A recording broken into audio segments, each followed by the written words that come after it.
In today's video, I'm going to show you how to make Tinkercad look like it has dark mode, even though Tinkercad does not currently include an official dark mode toggle in its settings.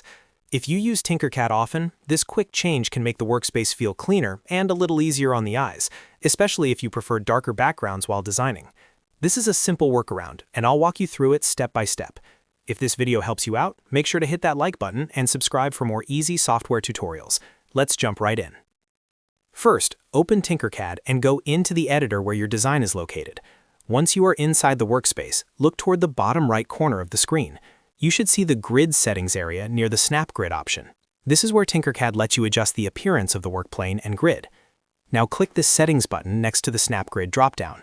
When you open this menu, you may notice that there is no direct dark mode switch. That is completely normal. Tinkercad does not currently offer a full dark theme for the entire interface, but you can still change the workplane color to make the main editing area much darker. Inside the settings window, look for the color option.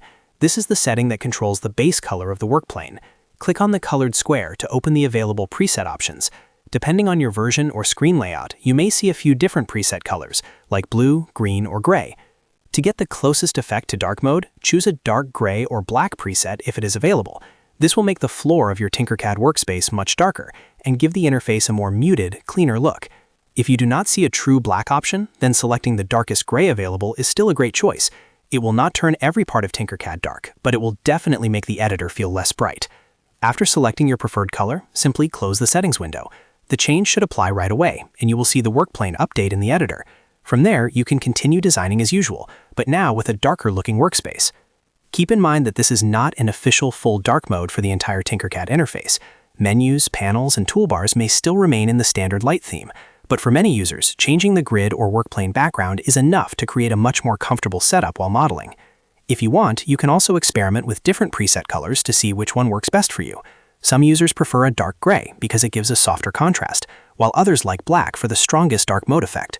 The best option depends on your personal preference and the type of projects you work on most often. And that's it. You've now learned how to make Tinkercad look darker using the grid settings and color presets. It's a simple trick, but it can make a big difference when you spend a lot of time designing in the editor. If this tutorial helped you, please give the video a like and subscribe to the channel for more helpful guides just like this one. Thanks for watching, and I'll see you in the next video.